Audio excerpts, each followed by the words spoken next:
E aí, pessoal, tudo bem?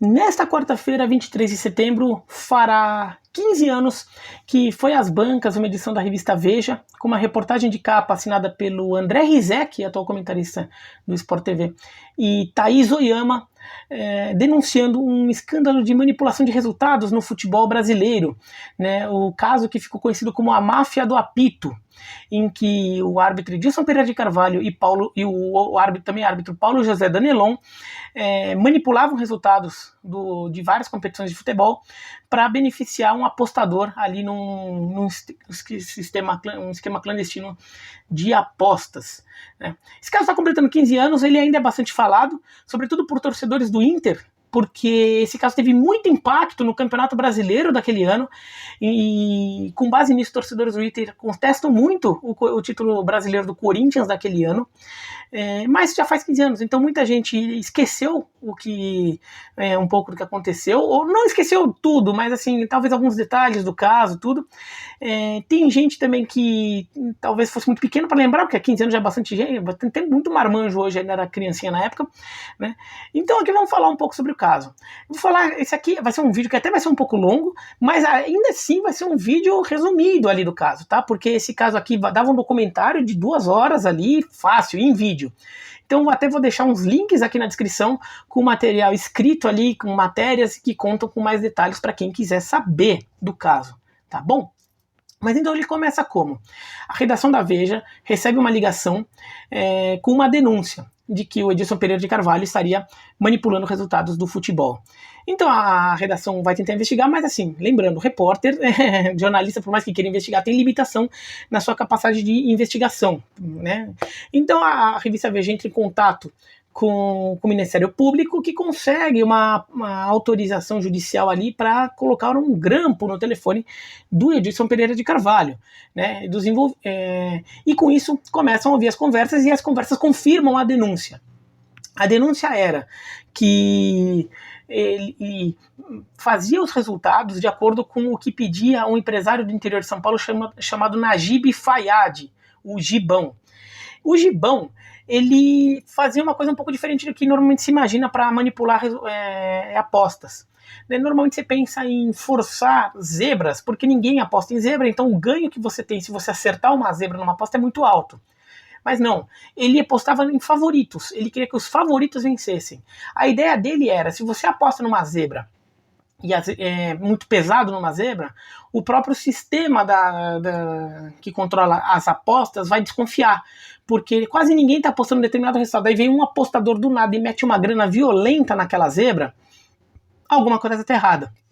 A ideia dele era apostar nos favoritos, porque era normal você apostar num favorito, apostava pesado, e daí fazer com que o ganho, você teria mais certeza do ganho, então você conseguiria a compensação ali. O Edilson Pereira de Carvalho era um árbitro FIFA, então era um árbitro que até tinha o que perder, mas ele vinha num momento financeiro ruim, aí depois de algumas bobagens que ele fez, e estava precisando aí de uma grana extra. O acordo era que o Gibão pagaria 10 mil reais por resultado fabricado, o que...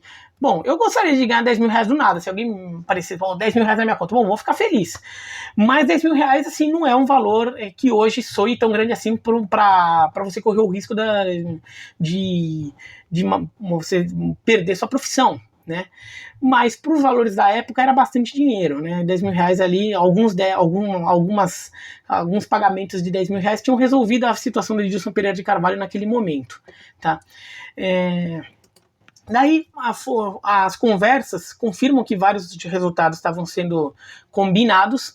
Nem sempre eles se confirmavam de acordo com as conversas, porque às vezes o Edilson Pereira de Carvalho tinha que ser um pouco discreto. Árbitro experiente, ele sabe que não adianta ficar dando um pênalti aqui, um gol absurdo ali.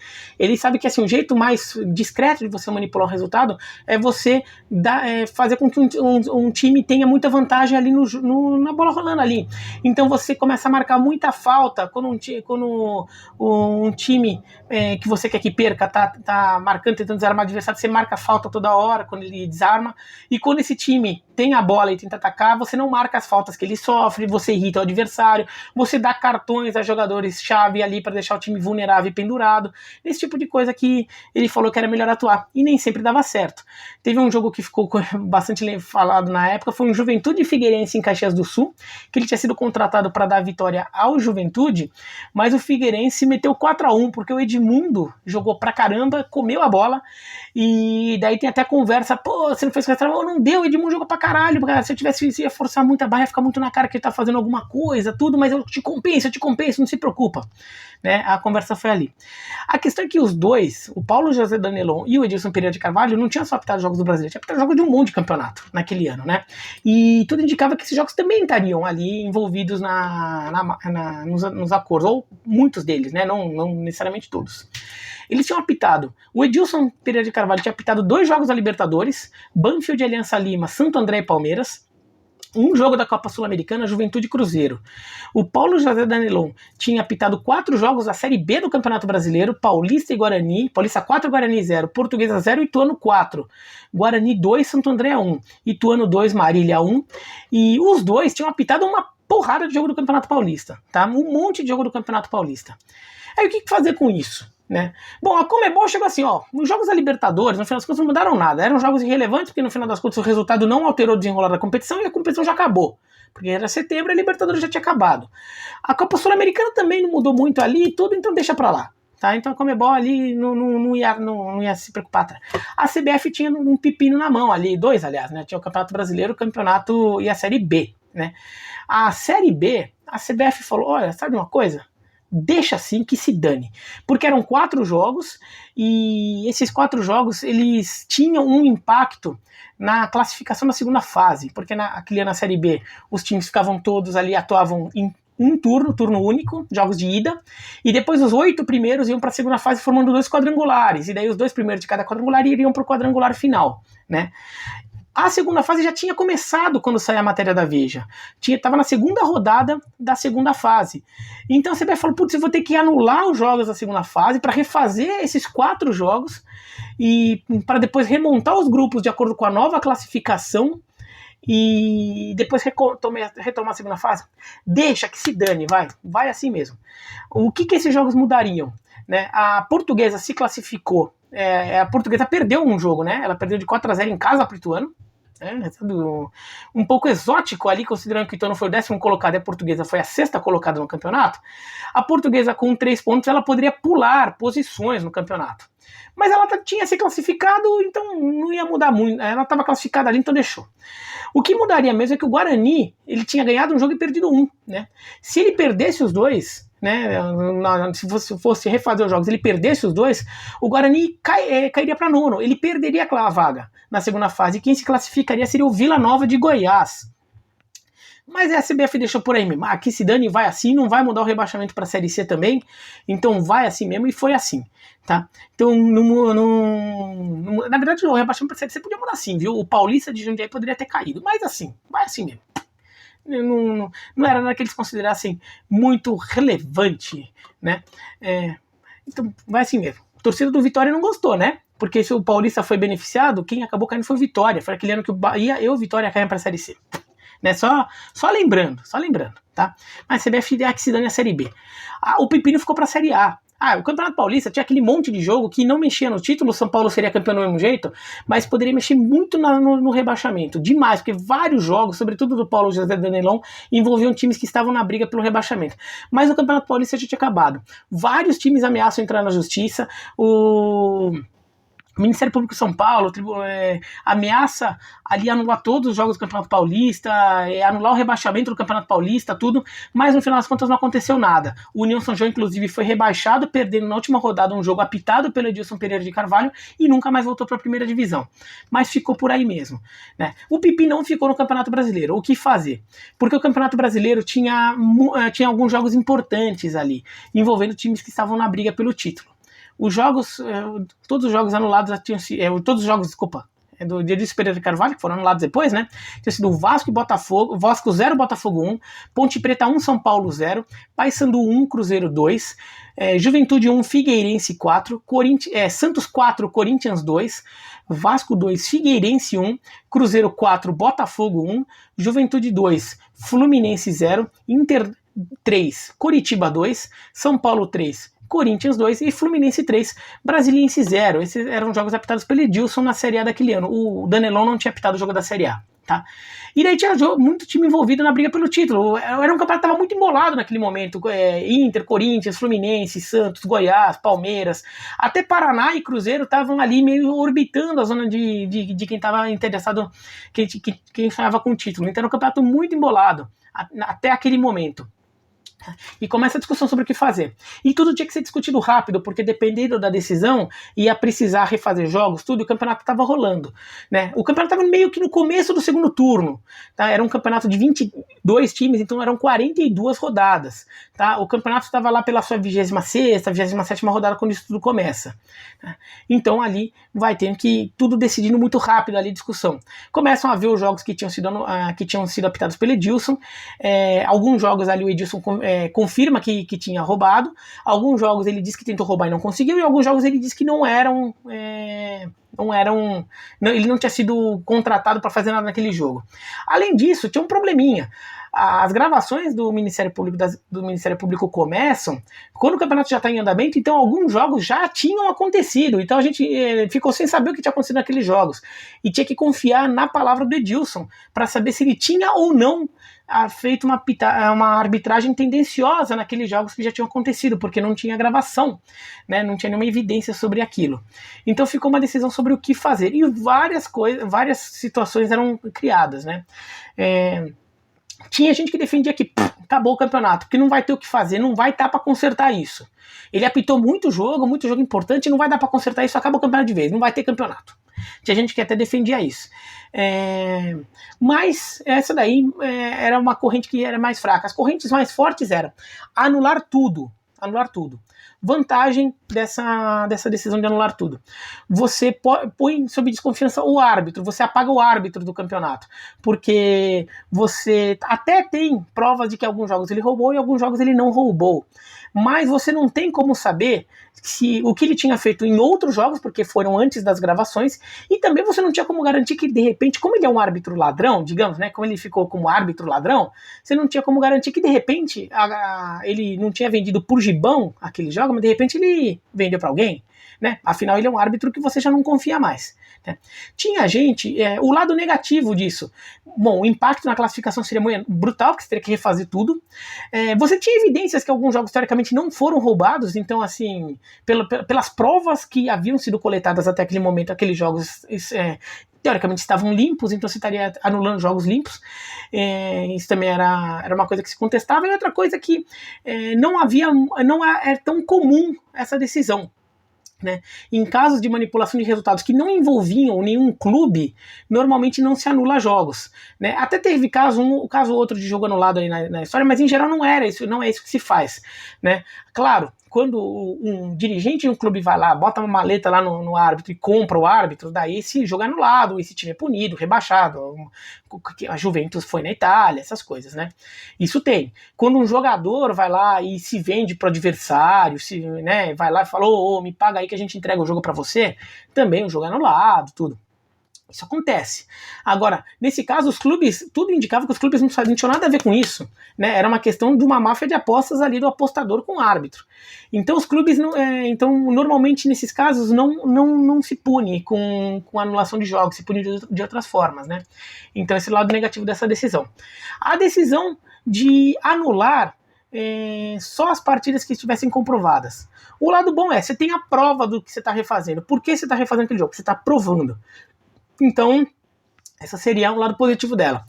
O lado negativo dessa decisão você está considerando que os jogos realizados antes das investigações começarem estavam ok, porque você não tem prova, então de repente, daí lá no futuro, você descobre que alguns jogos também estavam roubados, ou jogos antes da investigação, ou jogos em que o Edilson não combinou com o Gibão, mas depois você descobre que ele combinou com outro cara ali que estava apostando também, né? E você descobre depois, e daí, putz, entendeu?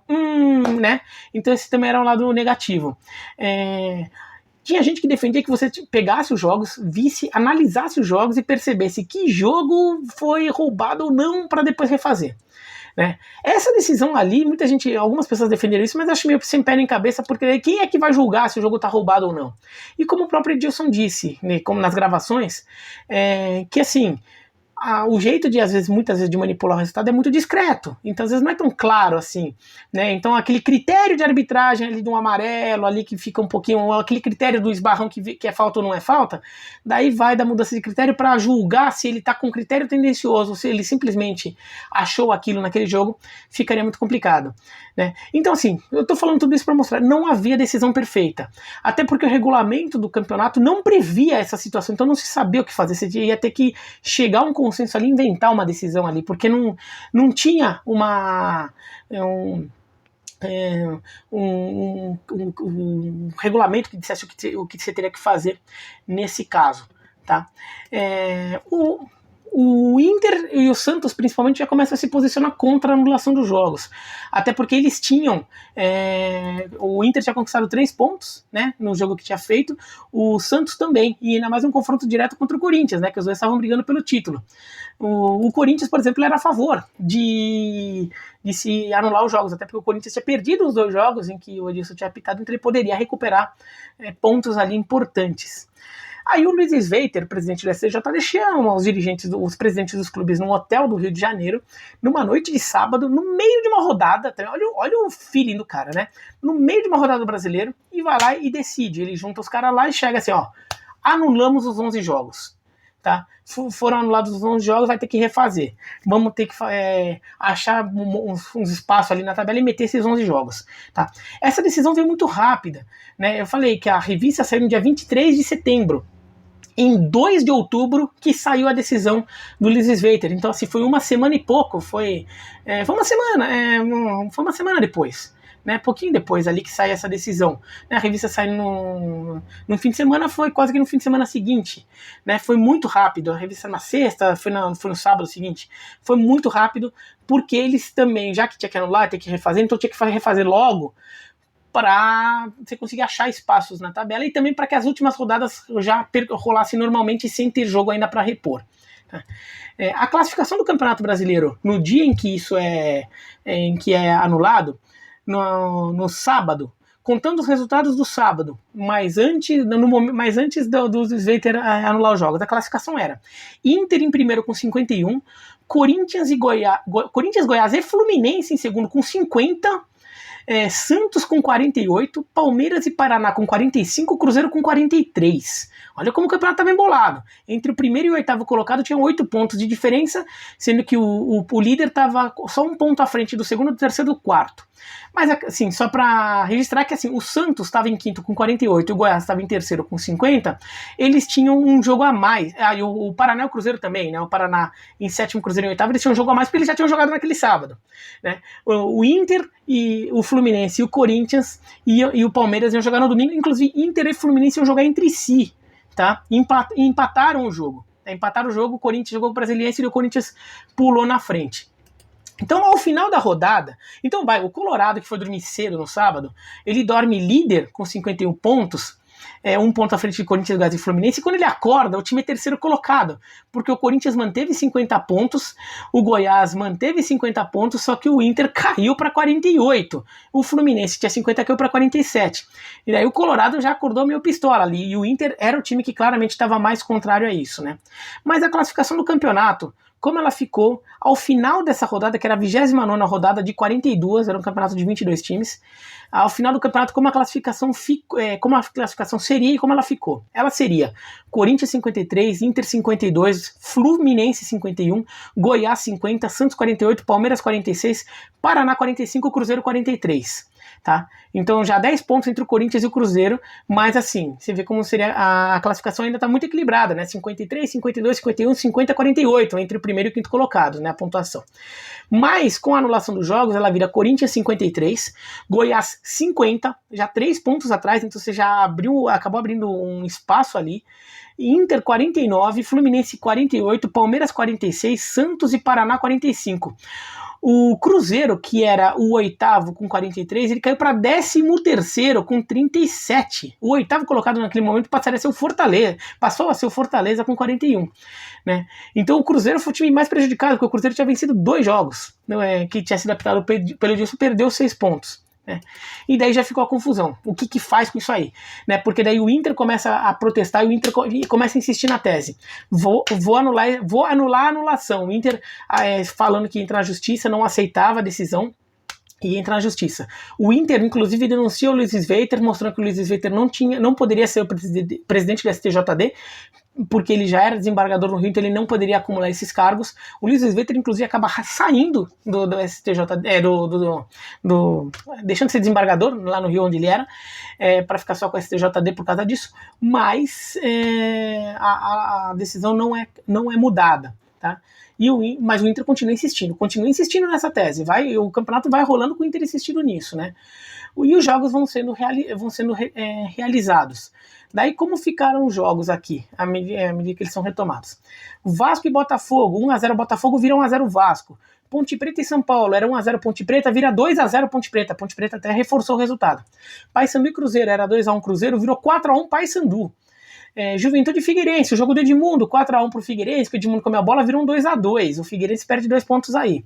Santos e Corinthians, 4-2 pro Santos, vira 3-2 Corinthians, um jogo bastante polêmico, eu acho que dos jogos refeitos foi o jogo mais barulhento ali, porque esse jogo acabou meio sacramentando a saída do Santos da disputa do título. O Santos começa a perder terreno ao longo depois desse momento aí dessa decisão. E foi um jogo que o Corinthians vira o jogo com um gol no finalzinho, e daí o Giovani, meia do Santos, na hora de dar saída de bola, já nos minutos finais, ele dá uma embaixadinha ali no meio de campo e depois chuta a bola na arquibancada e fala que acabou. E daí a torcida do Santos, que também estava pistolaço, o Santos, depois do Inter, o Santos era o time que mais contestava a decisão de anular os jogos, a torcida do Santos estava pistolaça, tudo, até foi um jogo que a torcida ameaça a imprensa, tudo, foi um jogo bastante pesado o clima desse Santos e Corinthians. Vasco e Figueirense era 2-1 Vasco, vira 3-3. Cruzeiro e Botafogo era 4-1 Cruzeiro, vira 2-2. Então o Cruzeiro, que já tinha perdido 6 pontos, aí já perdeu 2, né? Só recuperou 1.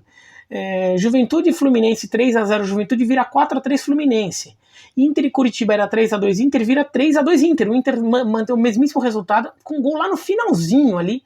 O Inter passando sufoco ali, mas conseguiu vencer o Curitiba e manter a pontuação que tinha. Ou quer dizer, recuperar a pontuação que tinha conquistado. São Paulo e Corinthians, um 3-2 São Paulo, vira 1-1. E Fluminense e Brasiliense 3-0, Fluminense vira 1-1 também. Tá? Com tudo isso, o Corinthians acaba ganhando espaço no campeonato, não só pelos pontos que ele recupera, mas porque o Corinthians entra numa boa fase e os outros times começam a tropeçar. Fluminense começa a perder terreno, Santos começa a perder muito terreno, o Santos começa a ter muitos problemas, começa a cair pelas tabelas, Palmeiras também não vai aguentando o ritmo, então meio que Goiás e Inter eram os times que mais estavam aguentando um pouco o fôlego, né, com essa arrancada do Corinthians. Ao final da 34ª rodada, eu falei, né, a anulação do STJD dos jogos veio no meio da 29ª rodada. 5 rodadas depois, a classificação era Corinthians com 70 pontos em primeiro, Goiás com 60, 10 pontos a menos, Inter com 59, Fluminense com 59, Palmeiras e Santos com 55. De Palmeiras e Santos, 15 pontos atrás, já estavam fora da disputa, né? O Inter tinha 59, 11 pontos a menos que o Corinthians, mas o Inter tinha um jogo a menos, e esse jogo a menos era justamente o jogo contra o Curitiba que tinha que ser refeito. Ainda não tinha sido refeito ainda esse jogo contra o Curitiba. Então o Inter, se vencesse como venceu o jogo, pularia de 59 para 62, então na verdade, na prática, o Inter tá... na prática não, mas assim... projetando, o Inter estaria 8 pontos atrás do Corinthians, tá? Mas já era uma distância que era vista como razoável. O Corinthians com aquele time lá da MSI, com com o Roger, com o Carlos Alberto, com o Tevez, o Nilmar, né? Então o Corinthians lá com muito investimento, o time tinha se achado e estava ganhando jogos, né? E inclusive ali, no meio disso, até meteu um 7-1 no Santos, né? Que foi o símbolo do Santos deteriorou de vez, né? O Santos virou paçoca e o Corinthians ali parecia o senhor do campeonato. A opinião pública estava muito dividida, né?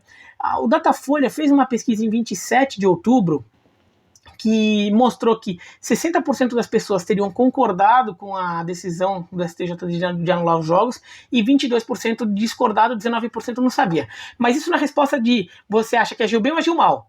Sim ou não? Agora, quando falou assim, o que você faria? A mesma pesquisa fez essa pergunta, e daí variava muito. 35%, que é pouco mais de um terço, anularia realmente os 11 jogos. 20% analisariam os jogos e só depois decidiriam quais seriam anulados. 11% anularia só os jogos comprovadamente roubados. 9% acabaria com o campeonato e 8% não anularia jogo nenhum. E o Datafolha teve o cuidado de separar a opinião por torcedor, por time pelo qual o pesquisado torcia. Eram mais de 2.500 pessoas que foram entrevistadas, e entre corintianos e flamenguistas e vascaínos, corintianos, flamenguistas e vascaínos, o percentual de gente que concordou com a anulação dos 11 jogos era enorme. Entre santistas, colorados, era bem equilibrado, tá? Então havia ali muita discordância sobre o que fazer. Mas o Corinthians tinha arrancado ali tudo. O Inter, neste momento, mais o Inter que estava reclamando, porque o Santos já estava com seus problemas ali, tomou 7-1, depois o Santos toma 4-0 do Inter em casa, tudo. O Santos ali com vários problemas internos no elenco, já se expondo. O Nelson Batista, o técnico, foi demitido naquele momento, né? Então, o Santos já com vários problemas. Então, essa questão ficou mais entre Corinthians e Inter. Mas o Corinthians estava muito na frente, 8 pontos na frente, tudo. Então, assim, era questão assim, ligar o piloto automático e esperar o campeonato acabar. Certo? Errado. Porque depois dessa rodada, aí, a 34ª, que eu falei que o Corinthians estava 8 pontos à frente do Inter, 11, mas aí o Inter ficaria com 8, né? 8 pontos à frente.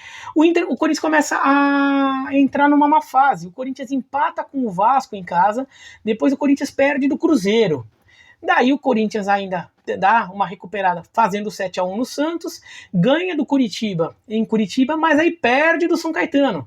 Então aí nesses 5 jogos foram 2 vitórias, 1 empate e 2 derrotas, né? E o futebol que o Corinthians estava apresentando estava cada vez pior. E nisso o Inter chega. Então, ao final da 39ª rodada, o Inter está só 3 pontos atrás do Corinthians. Ainda havia uma diferença de saldo de gols considerável, tá? Mas o Inter estava só 3 pontos atrás do Corinthians. Então, e tinha um confronto direto na 40ª rodada. Se o Inter vencesse, empatava em pontos. E daí largava para as 2 últimas rodadas o que ia acontecer, né? É o jogo do Tinga. Eu tô falando aqui, expondo o que aconteceu, depois eu comento, tá? A minha opinião. O Corinthians faz 1-0 no primeiro tempo, o Inter empata no começo do segundo tempo, gols de Tevez e Rafael Sobis. No final do jogo, já nos minutos finais ali, quase 40 minutos, o Tinga recebe um passe em profundidade, ele corta do Fábio Costa e cai. O Márcio Rezende de Freitas, o árbitro da simulação do Tinga, dá um amarelo por simulação. Como ele já tinha um amarelo, leva o segundo amarelo e é expulso. E dali matou o Inter no jogo, né? Matou o Inter. O jogo estava até equilibrado, na verdade, né? Mas assim, matou o Inter no jogo. E o Inter tirou um pênalti para ganhar o jogo, né? Se você olha o lance pela primeira vez, você fala, pô, é pênalti. Aí você vai olhar no replay e você pensa, nossa, é muito pênalti. E não era uma jogada inédita. O Fábio Costa tinha o costume de descer, de sair do gol desse jeito ali, com as pernas ali para derrubar o atacante. Ele tinha esse costume. Não era um pênalti incomum. O juiz deu pênalti, o juiz não deu pênalti, ficou 1-1 mesmo. E ali a pistolagem do Inter, que já estava alta com a anulação de jogos, fica mais alta ainda, né? Na penúltima rodada, Corinthians ganha da Ponte Preta e Inter ganha do Palmeiras, então a diferença de 3 pontos se mantém. Aliás, 2 vitórias no sufoco, tanto a do Corinthians contra a Ponte quanto a Inter sobre o Palmeiras. E daí chega na última rodada, e daí aí o título já era do Corinthians, basicamente, porque o Inter teria que vencer o jogo contra o Curitiba, o Corinthians perder do Goiás, mas além de tudo o Inter tinha que tirar uma diferença de 5 gols de saldo, o que era muito difícil. né? No final das contas, o Inter perde do Coritiba por 1-0 com gol logo no comecinho do jogo. O Corinthians perde do Goiás de virada. O Corinthians toma 1-0, vira para 2-1, mas aí no final do jogo toma a virada do Goiás, né? Mas o Corinthians é campeão brasileiro. Foi o primeiro time da história a ser campeão brasileiro, perdendo o jogo do título. Só que o Inter, como fica só 3 pontos atrás, o Inter ainda está querendo anular os jogos. O Inter faz uma volta olímpica simbólica no Couto Pereira, comemorando o título brasileiro que ele considerava dele.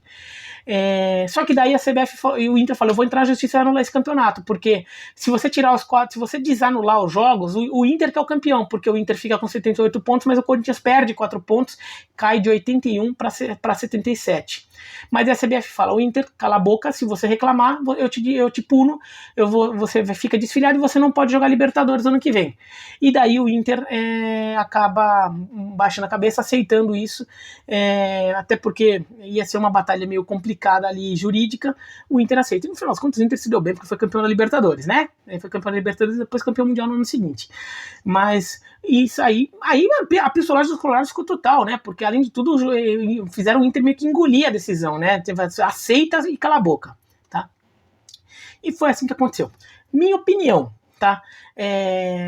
O pênalti foi muito pênalti, tá? Não tem o que discutir aquilo. E se o Inter chega empata com o Corinthians em pontos na antepenúltima rodada, faltando 2 rodadas, ali o embalo do Inter era muito grande, o embalo do Corinthians era muito ruim. O Corinthians ainda tinha muitas chances de ser campeão, porque basicamente dependia de si, a vantagem no saldo de gols era muito grande.